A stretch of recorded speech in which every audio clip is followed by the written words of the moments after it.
Located within the thoracic cavity and forming part of the partition between the lungs called the mediastinum, the heart symbolically represents the soul, the seat of emotion, even life itself. The heart has 4 chambers, 4 valves, 3 layers, 2 ends, 2 surfaces, 2 borders, and is nourished by 2 arteries. The heart contracts about 70 times each minute when we are at rest.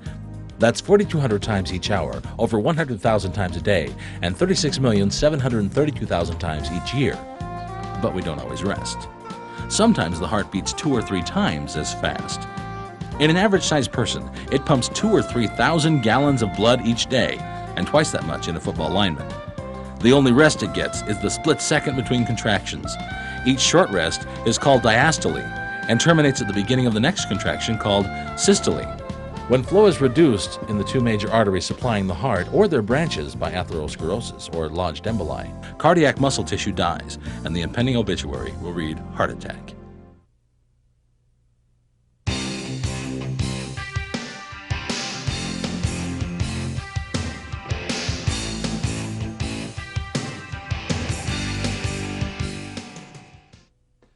I'm Mike Shively. Welcome to Introduction to Anatomy and Physiology. Today we want to talk about the cardiovascular system. And if I were to ask you students to name all of the components of the cardiovascular system using 3 words, what 3 words would you choose? Starley? Heart. Heart. Artery. Artery. Arteries and veins. Heart, artery, and vein. I don't think we made it. We got some other components. Adam, what would you do? Heart, vessels, and I don't know the third one. Blood. Okay, let's put those on overhead camera. If we say heart, vessels, and blood, we've got the whole cardiovascular system covered. Now, we could take this vessels and we could split out arteries,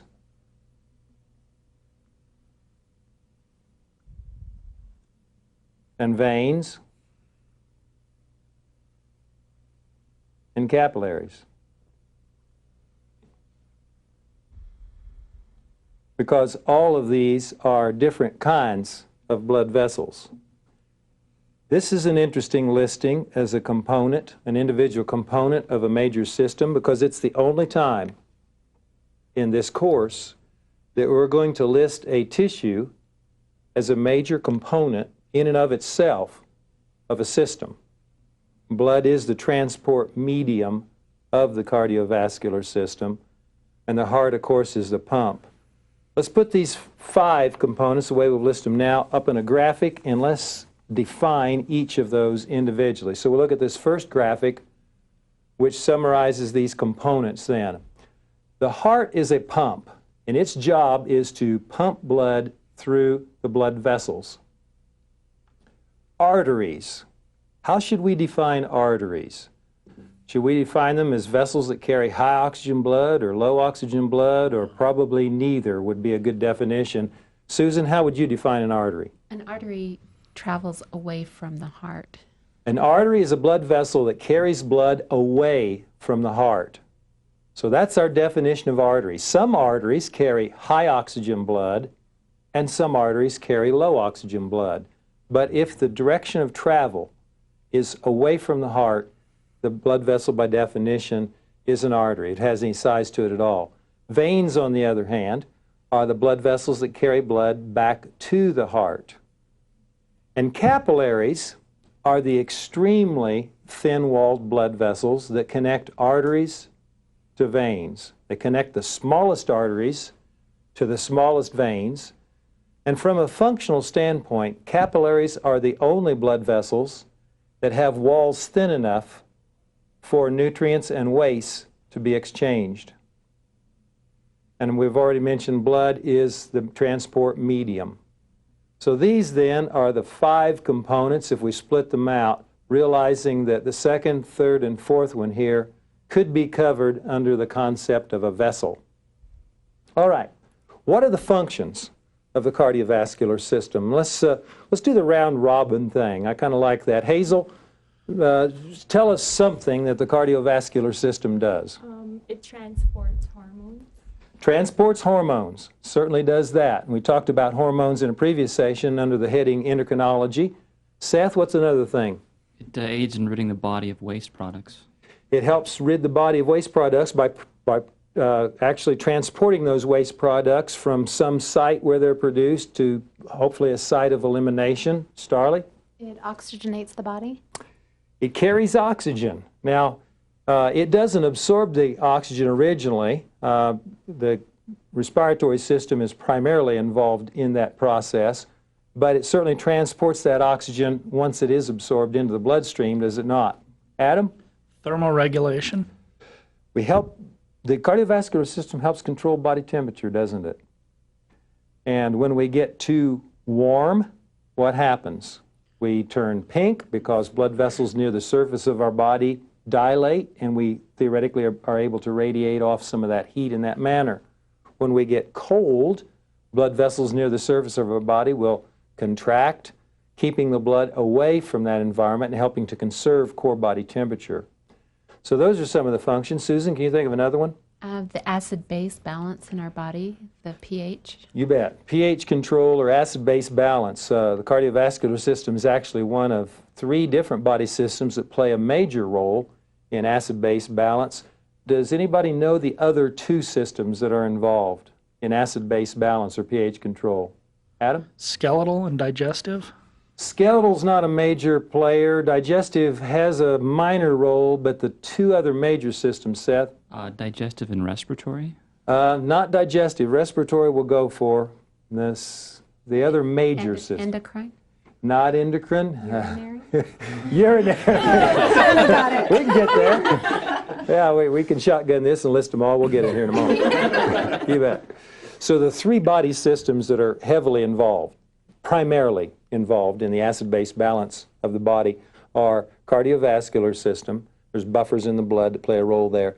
The respiratory system, where CO2 is exhaled. By getting rid of CO2, we raise the blood pH. And the urinary system, where hydrogens, increased numbers of hydrogens, can be or don't have to be put in the urine that is formed. Can you think of another function, Bryce, of the cardiovascular system? Nutrient transport. Nutrient transport. So we transport nutrients and wastes and hormones. Let's put up a graphic that summarizes the functions of the cardiovascular system and see if we've got most of them all on this graphic. We list up here O2-CO2 exchange. We could have left that off because if we look at the second one, O2 is a nutrient, CO2 is a waste product. So we could left this off and just started with this one, but this is so central to what we think of when we think of some of the things that the cardiovascular system does that we'll list it separately, even though the second one covers it. We mentioned hormone transport, acid-base balance, thermoregulation. I don't believe we mentioned this one, body defense. Not only are we talking about coagulation of blood when we tear a major hole in our body someplace, we're also talking about the concept of phagocytosis because several of the kinds of white blood cells are phagocytic. And then we've got the antibodies that are present in the bloodstream that are actually produced by lymphocytes and some of their precursors, which are defensive proteins that help in the process of immunity. So these are some of the kinds of functions that the cardiovascular system has. What we want to do in our discussion of this system is we'll spend a couple of 3 sessions on it, and we're going to talk about today cardiology, or talk about the heart. And that's where we'll spend our time today. I've got a model of a heart here. I'll bring it up and we'll put it on the overhead camera. This is actually about life size. It's obviously a plastic model from down in the anatomy lab. And heart's a little bit fatter up at the top, a little skinnier or pointed down here at the bottom end. We call this upper part, where it's a little fatter, we call that the base of the heart up there. And then down here at this pointed end, we call that the apex of the heart. Now coming out, or in, depending on which direction we're talking about blood flow. We've got several vessels up here that are carrying blood into and out of the heart. These are a couple of the chambers of the heart. These are the left and right atria of the heart. And these are the left and right ventricles of the heart.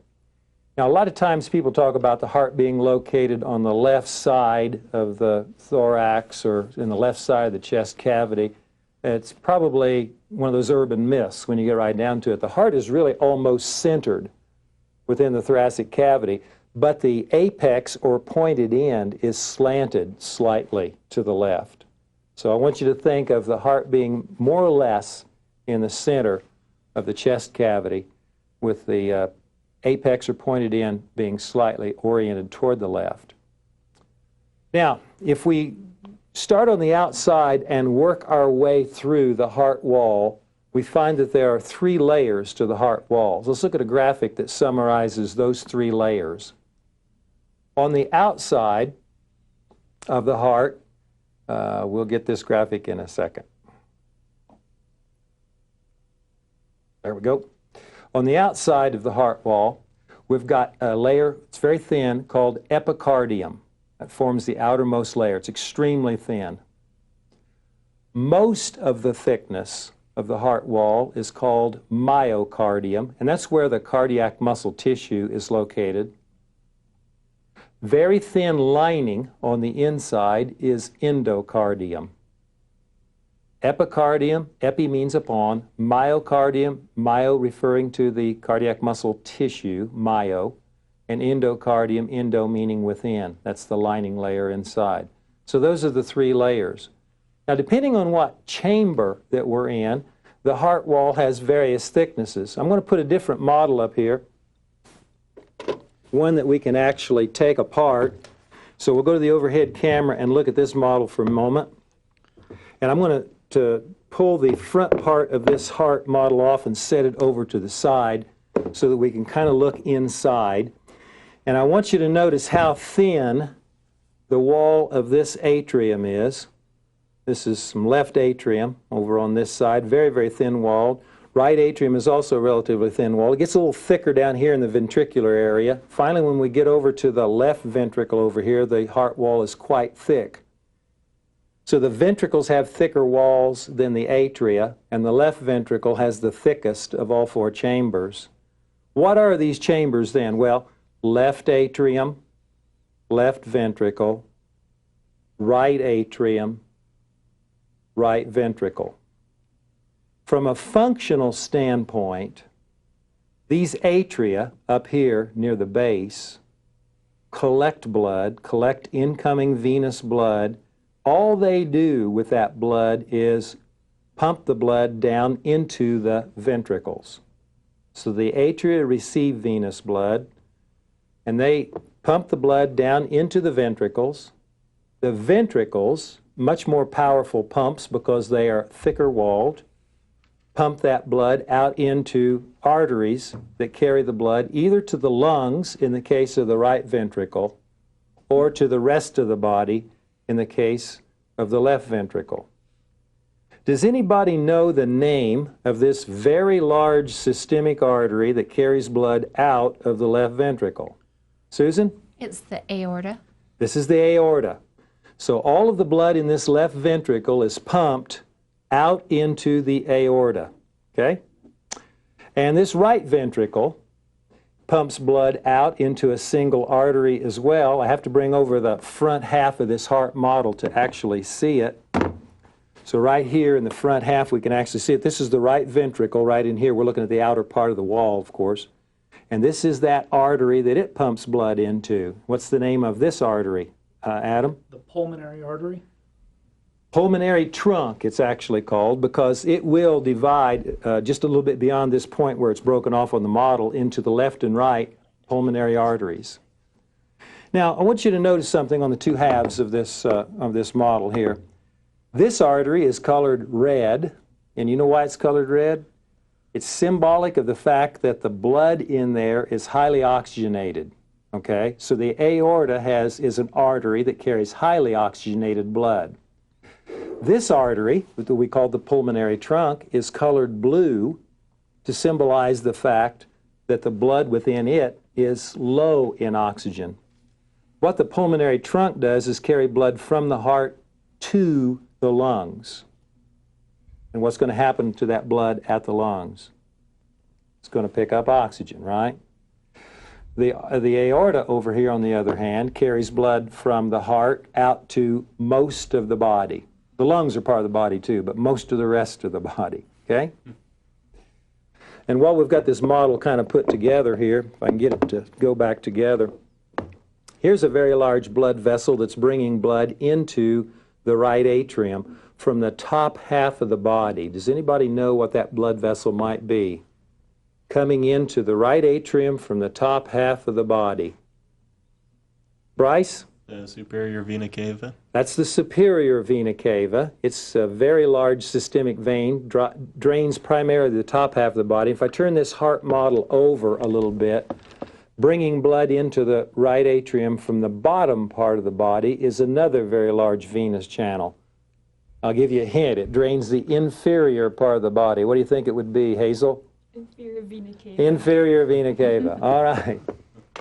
Any questions about the names of these four chambers? Again, I want to go through them one more time.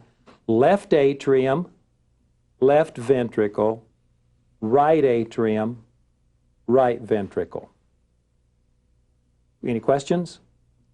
Let's look at a graphic that summarizes what we just said. So we'll go up to a graphic now and look at the heart chambers. The left and right atria receive venous blood and channel it to the ventricles. They have a very easy job. You know, if you're going to apply for a heart job, go for an atrial position, okay? The left and right ventricles pump blood to the various parts of the body. Left ventricle pumps blood to most of the body, and the right ventricle just pumps blood over to the lungs. And by the way, they're right next door. So if you're going to apply for a ventricular job and don't want to work too hard, go for right ventricle. So that's the overall function of the chambers. Now, in order to get the blood to go the direction that we want it to go within the heart, there are valves. And the valves of the heart work like one-way check valves. They only allow blood to move effectively in one direction. It's kind of like when you take the cap off the toothpaste tube and you squeeze it. Your expectation is that the toothpaste is going to emerge right where the cap was, yes? Right. Unless you got one of those toothpaste tubes like we do at home where we've torn a hole someplace else, you leave the cap on and just squeeze it and find the toothpaste when it comes out. Okay, so the valves are set up such that when the blood is flowing the correct direction, the valve leaflets open up. And when the blood is trying to go the wrong direction, the valve leaflets close and will not allow the blood to move in that direction. You know these turnstile things that they have at athletic events and concerts, the little three-pronged thing that you can walk through one way but you can't go the other way? Okay, that's the same kind of an idea with the heart valves. As long as you're going the right direction, it'll let you through. But as soon as you start to go the wrong direction, it puts the brakes on and doesn't allow that thing to turn that direction. Well, the valves are like that. Now, let me go back to the overhead camera for just a bit, and we'll take a look at this heart model one more time. Here's the leaflets of a valve between the right atrium, and the right ventricle. The name of the valve is right atrioventricular valve. It has some other names, but right now we'll just know it as right atrioventricular valve. And that's an easy name to remember because it's very descriptive. Right side of the heart between the atrium and the ventricle. And these atrioventricular valves, there's actually two of them. There's one over here on the left side as well. They have some little tendinous structures that come down to some myocardial projections here. They have the leaflet itself. And these are both modeled as though the valves are in the closed position. The valves are modeled so that the edges of the leaflets are stuck right together. Over here on this side, we have the left atrioventricular valve between the left atrium and the left ventricle. Its structure is very similar to that of the right atrioventricular valve. Now, if I turn this model up just a little bit so the camera can kind of look at the bottom end of the aorta here, these blue things right here symbolize the leaflets of the aortic valve. The aortic valve is between the left ventricle and the aorta. And it's also modeled in this plastic as though it's in the closed position. Finally, the fourth valve that's in the heart, and there are a total of 4 of them. If I go over here to this half of the model and roll it up a bit, right at the base of this pulmonary trunk, you can see the leaflets of the pulmonary valve, almost anyway, the camera can almost see them. And that it is also modeled as though it is in the closed position. So there are 4 heart valves total, a left and right atrioventricular valve, an aortic valve, and a pulmonary valve. Let's take a look at a graphic that summarizes those for a moment. This next graphic, we can see the names. We can also see the alternative names because some of these valves have more than one name. The left atrioventricular valve is also called bicuspid valve. I put that in quotes because it's not an official name. It's called that because it has 2 major cusps. And it's quite often known in the medical field as the mitral valve. Left atrioventricular valve, bicuspid valve, mitral valve. The right atrioventricular valve is also known as the tricuspid valve because it has 3 major cusps. And then the aortic valve is called that because it's found at the base or the origin of the aorta, right at the junction of aorta and left ventricle. And the pulmonary valve is called that because it occurs or is positioned right at the junction of the origin of the pulmonary trunk between the right ventricle and the pulmonary trunk. Susan? So there's no valve between the blood coming from the body or from the heart into the atriums. Just There once are it no gets into valves in the incoming venous channels that are entering the heart. There are no valves in those locations. So when the atria contract, there is a little bit of backflush or backwash of blood back into those incoming venous channels because there's nothing to prevent that from happening.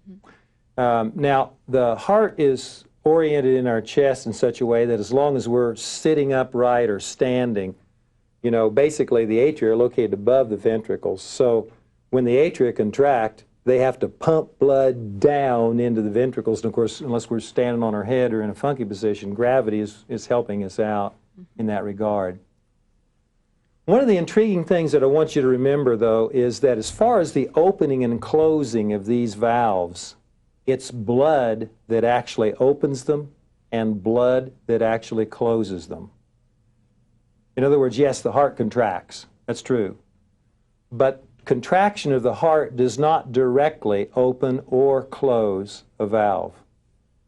As long as blood is flowing through a valve in the direction that it's supposed to go, it will fold the leaflets into the open position. As soon as blood starts to backwash the wrong direction, it will cause the leaflets of that valve to close. Let me see if I can show you this on the overhead camera a little bit. Let's draw one of the atrioventricular valves. We're going to draw it in the closed position. So these are leaflets. These are those little tendinous cords that come down to little myocardial projections. And we've drawn this AV valve as though it's in the closed position.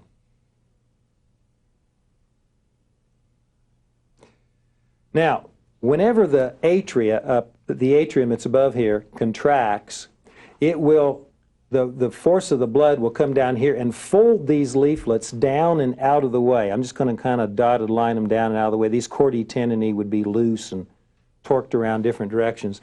And this leaflet would fold down and out of the way. I tell you what, let me just erase these a little bit and just draw the thing as though the leaflets were folded down this way and out of the way, and this way and out of the way. And there would be a wide open passageway that would allow blood to simply flow down this direction from the atrium down into the ventricle.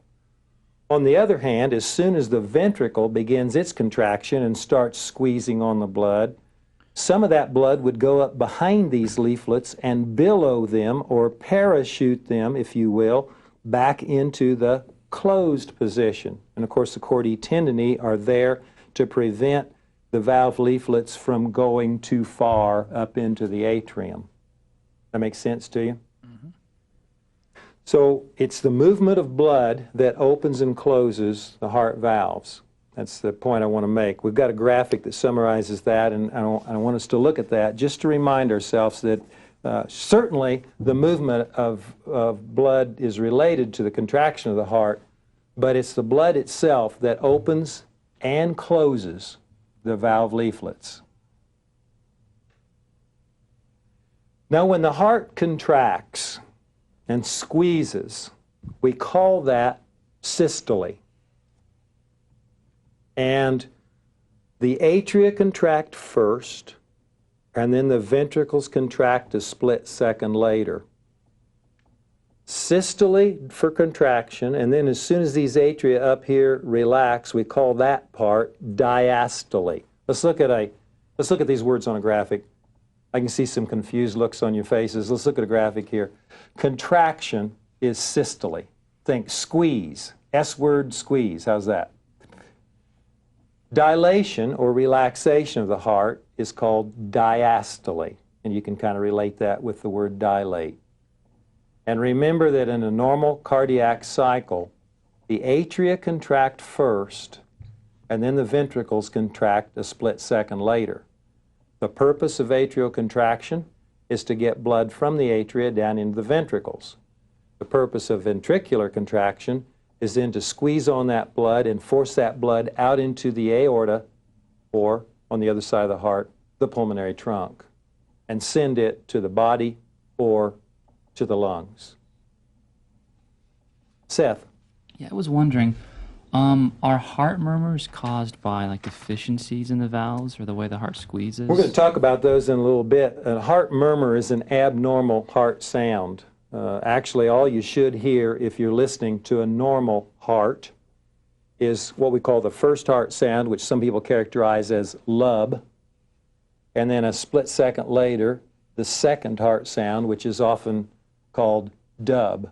So as you're listening to somebody's heart, you don't even need a stethoscope if you know the person well, but you can just lay your head on their chest if they'll let you do that. But you'll hear lub dub, lub dub, lub dub, lub dub. It's a very rapid lub and dub followed by a little longer period of time where you don't hear anything at all. Now that's all you should hear, and those two noises, lub and dub, are considered to be the normal heart sounds. Now if you hear anything else, then that anything else that you hear is a cardiac murmur. And a lot of the murmurs sound like muffled hisses, so that instead of hearing lub dub, maybe you hear lub shdub, lub shdub, lub shdub. That would be a murmur between the first heart sound and the second heart sound, lub shdub. On the other hand, you might hear lub dub shh, lub dub shh, lub dub shh. And that muffled hiss. You know the kind of thing when you're traveling down the interstate pretty fast and you just crack a window, you know that kind of hissy sound that the air makes? That's kind of what it sounds like over a stethoscope. It's kind of a muffled hiss type. And basically murmurs are abnormal sounds that are related to turbulent flow of blood.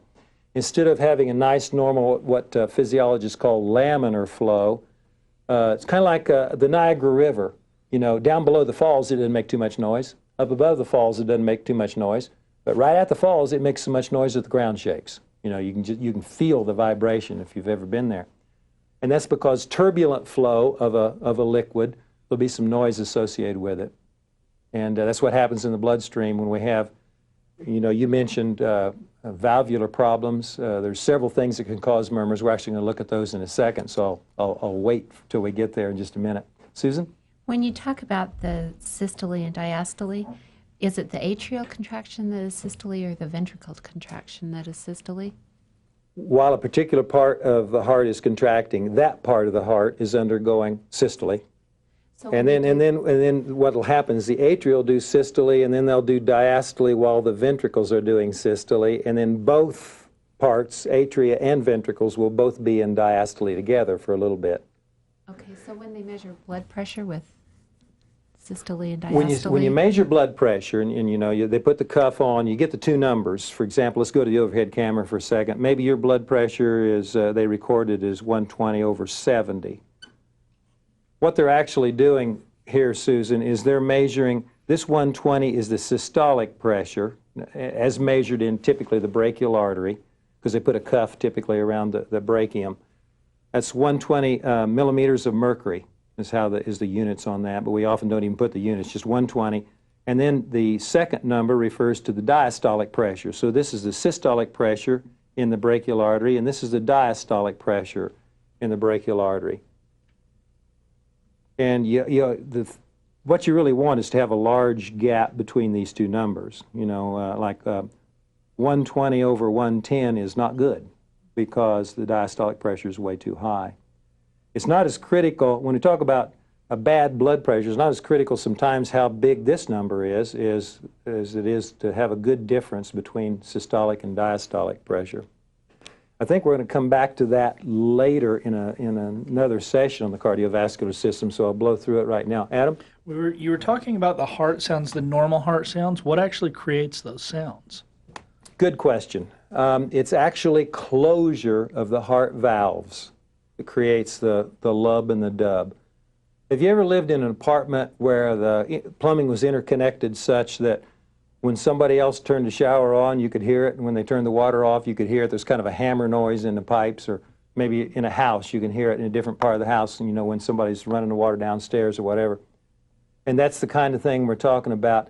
The valves don't make any noise at all when they open, but when they close, there's kind of a noise associated. It's not actually a slamming of the leaflets together as much as it is the sudden stoppage of movement of blood in the wrong direction. It's suddenly, when the leaflets pop closed, then the blood that was going the wrong direction from here to there suddenly stops, and there's a hammer noise produced in the fluid, is the way physiologists describe it. All right, so let's go to the overhead camera, and I want to talk about a couple of things. Heart rate.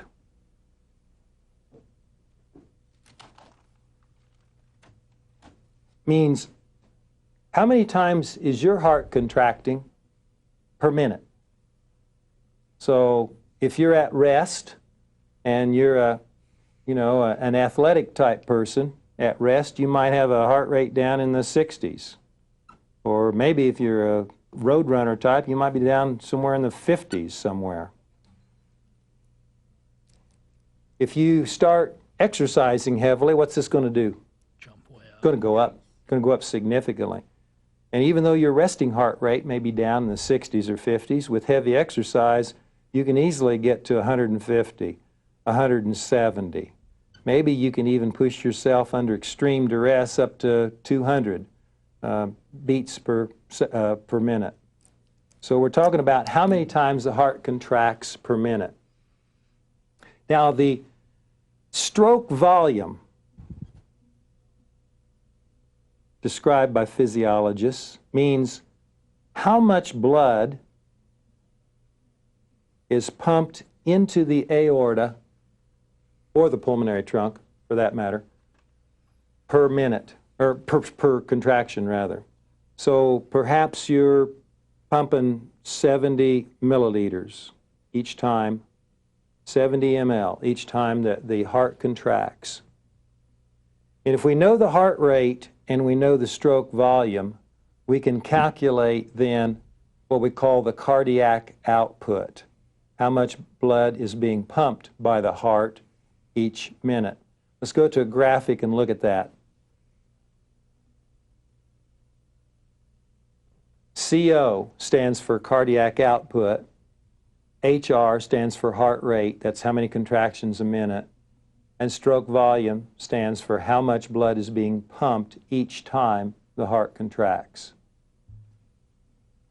So if we have a heart rate, let's do one. If we have a heart rate of 70 and a stroke volume of 70, 70 times 70 is 4,900.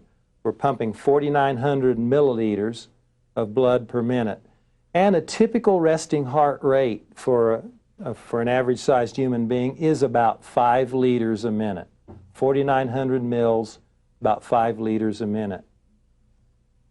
Now, under heavy exercise, of course, the heart rate goes up, and when the heart starts contracting faster, it also contracts with more vigor, and the stroke volume also goes up.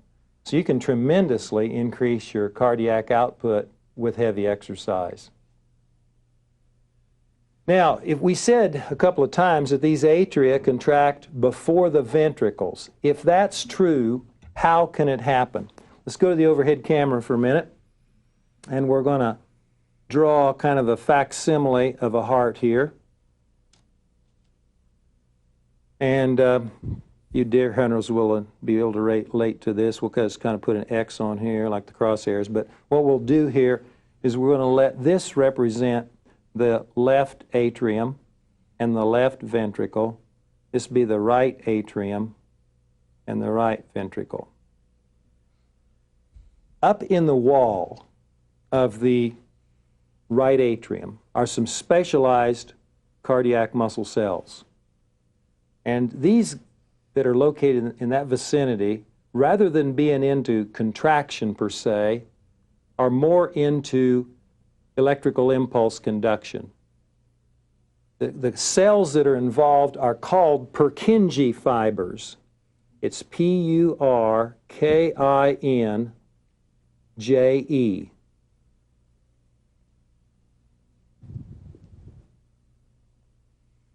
They are modified cardiac muscle cells that are more like neurons.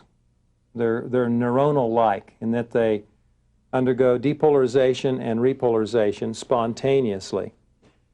Now that group of Purkinje fibers in that location is called the sinoatrial node, and just about everybody abbreviates that, SA node.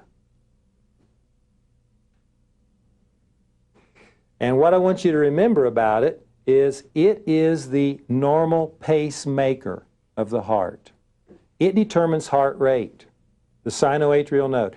However fast these cells are depolarizing and repolarizing determines how many beats per minute we have. So it's the biological pacemaker. When these cells depolarize, because cardiac muscle cells are all interconnected into kind of a functional syncytium, if you will. In other words, if one of them contracts, the next one contracts, and the next one contracts, because they're all connected together electrically, then both atria undergo systole, or contraction. When this depolarizes, both atria undergo depolarization and thus contraction. But the electrical impulse does not spread down into the ventricles because there's enough connective tissue here located in the vicinity of where the right and left atrioventricular valves are that it effectively insulates the ventricles from what's going on up here in the atria. So the ventricles don't know about it yet. There's an area right in here that's called, it's also made out of Purkinje fibers, and it's called the AV node. And the AV node effectively delays the impulse 0.12 to 0.20 seconds.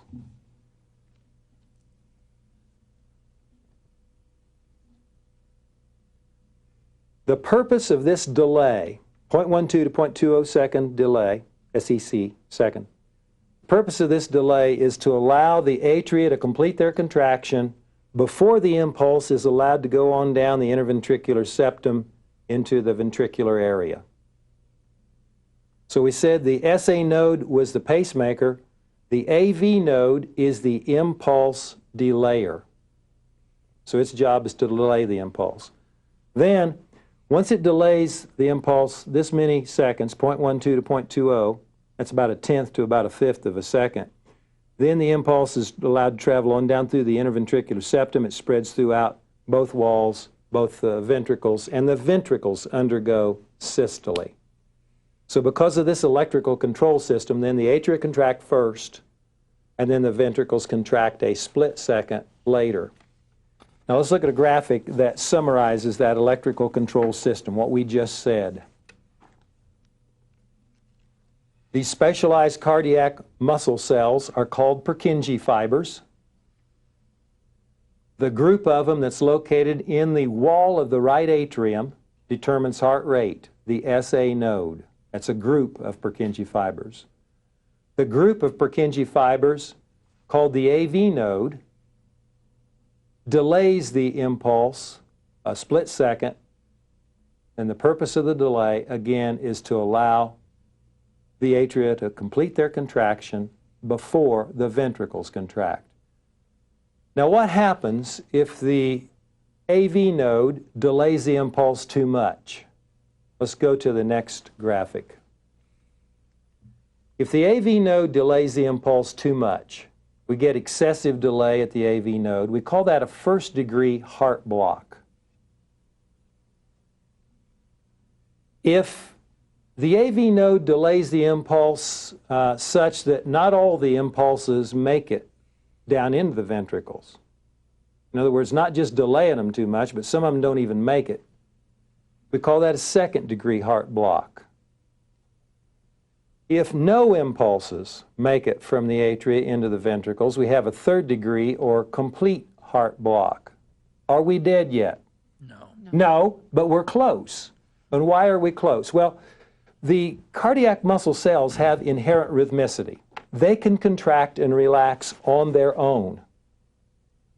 But if you have a third-degree heart block, the speed of contraction is down to about 30 times a minute. And that's not enough to really sustain life well as we know it. You'll find yourself laying down on the floor in some real trouble. And with severe second-degree heart block, or with anybody with third-degree heart block, you need a pacemaker. Need a pacemaker. My father found himself, in fact, on the floor several years ago, and he has a severe second-degree heart block. It's not third degree, but it's bad second. And so he had a pacemaker installed, put a little Duracell battery in. It was supposed to last for about 5 years. That was 1983, and his little Duracell battery is still working. You know, he's got one of the demand pacemakers, so I can just see the little bunny, you know, pounding the drum, and he's still working. All right, I want to talk a little bit about an electrocardiogram. What is that? When we say electrocardiogram, what's that? What comes to mind? A little Adam? heart monitor you see on all the medical shows. Little heart going monitor, beep, and beep. the little scribble going kind of different directions. Okay, let's go to the overhead camera for just a second. What we have is some waves that actually show us the normal electrical activity of the heart, and we'll have a repeating sequence that looks somewhat like this. And to a physiologist, this little blip is called the P wave.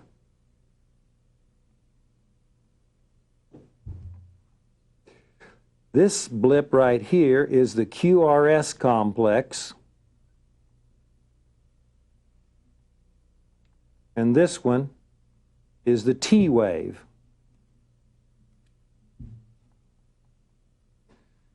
On a standard EKG readout, the P wave actually symbolizes the electrical activity that's going to result in atrial contraction. The QRS symbolizes electrical activity related to ventricular contraction. It's depolarization of the ventricles.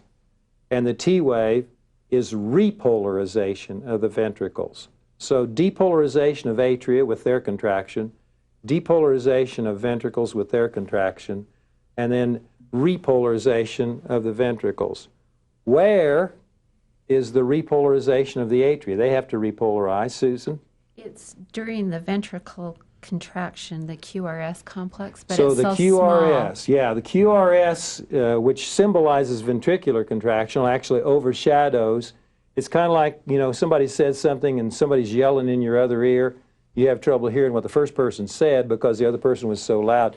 Actually, what's happening here during the QRS is the repolarization of the atria does occur during that period of time, but it's such a infinitesimally small amount of electrical activity compared to the huge amount associated with ventricular depolarization that it doesn't show up on a normal EKG readout.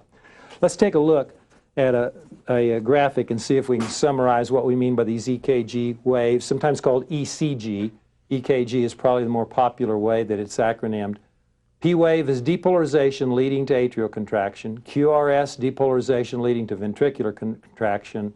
And the T wave represents the electrical activity associated with repolarization within the ventricles. All right. A while ago, we were talking about heart sounds. And I want to put up a graphic that summarizes some of the things that we said there. So we'll go to this graphic that summarizes normal heart sounds. They're associated with simultaneous closure of the AV valves. In other words, the left AV valve and the right AV valve close at the same time, so they make one noise. We often call that lub. Its official name is first heart sound, which is not that exciting. And then simultaneous closure of the aortic and pulmonary valves. Those two valves close at the same time and give us the second heart sound, often called dub.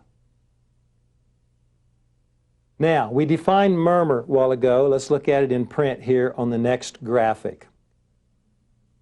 Cardiac murmur is an abnormal heart sound caused by turbulent flow of blood. Now, what kinds of things can cause blood to flow in a turbulent manner? Let's put up a graphic here that summarizes some of those causes. So these are all causes of cardiac murmurs. An insufficient valve is one that does not close all the way. Normally, when valve leaflets close, they make a, quote, blood-tight seal and allow no blood to flow backwards through them. But if they don't close properly, perhaps due to an abnormal shape of the edge of the leaflet, perhaps due to some disease process where we've had an endocardiosis to the place where we have some growths on the edges of the leaflets.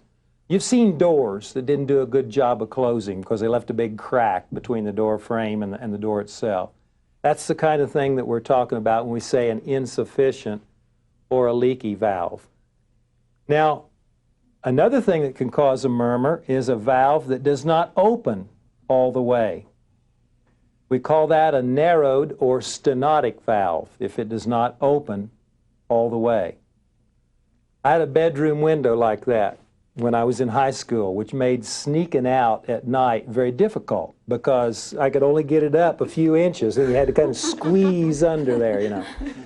Instead of opening wide open, allowing the blood to flow all the way through, perhaps due to, again, disease process or abnormal defect in the development, the leaflet does not go all the way open and out of the way. So the door is only halfway open. You can imagine what it's like to jam yourself through a door that's halfway open. And so that will cause a murmur because the blood will have to flow in a turbulent manner to get through it. Going back to our graphic here now, an interventricular septal defect is a hole between the left and right ventricles. Let's go to the overhead camera for just a minute. We'll come back to this graphic in a second. Let's go ahead and draw our heart that we put up a while ago again. And we'll put an X on it so we can remember the chambers. Normally, this interventricular septum, which separates the right ventricle over here from the left ventricle over here, is complete. But developmentally, sometimes we get a abnormal passageway to where blood can flow between the two ventricles. This is called an interventricular septal defect, often acronymed IVSD, you'll see it sometimes.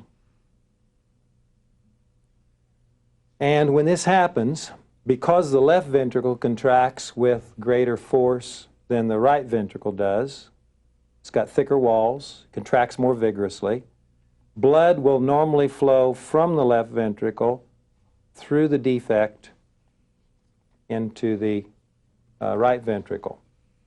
And of course, it doesn't flow nice, smoothly, and quietly. It squirts through there and causes a murmur. Okay, back to the graphic now on causes of cardiac murmurs. Go back to this graphic. Another cause then is severe anemia. And I've got severe here underlined because the anemia has to be pretty bad. What is anemia anyway? Somebody? Susan?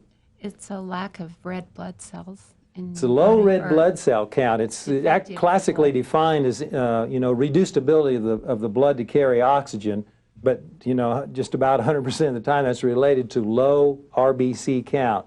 Our red blood corpuscles are not up where they should be. If it's very, very severe, then our blood actually thins out, if you will, when we have fewer red blood corpuscles in it. And the blood can get so thin, its viscosity can get so low, that even though the valves are closing properly, the valves, several valves can become insufficient or leaky, simply because the blood is so thin.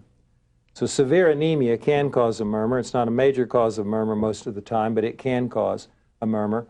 And then the last thing that we've got on our list here as a major cause of murmurs is PDA, patent ductus arteriosus. Does anybody know from your reading what the ductus arteriosus is and how this could be related to a murmur? Adam? It's a channel between the valve of the pulmonary trunk and the aorta that exists during. No, I screwed that up. Going back up a little bit. Go ahead. Just start over. Oh my gosh. No, that is right. I think you're all right. You're Yeah. between the pulmonary trunk And the aorta during development of the fetus. Okay, so within a fetal heart, not within the adult, we're going to talk about fetal circulation in a future session, but within the fetal heart, there's actually a connecting channel between the pulmonary trunk and the aorta. That connecting channel is called the ductus arteriosus. And normally after birth, that ductus arteriosus shrinks down and essentially becomes obliterated because it fibroses and closes off such that it no longer carries blood. In some instances, the ductus arteriosus fails to close off properly. That blood-carrying channel between the pulmonary trunk and the aorta remains intact, and if that's the case, then we call that condition patent ductus arteriosus. And that's a major cause of a murmur. Matter of fact, it causes what's called a machinery murmur or a continuous murmur. So when you're listening to a baby, a newborn baby that has this particular condition, instead of hearing lub-dub, lub-dub, lub-dub, lub-dub, you're going to, I'll slow it down a little bit, you're going to hear lub-sh-dub-sh, lub-sh-dub-sh, lub-sh-dub-sh. You hear a muffled hiss between the first and second heart sounds, as well as between the second and next first heart sound.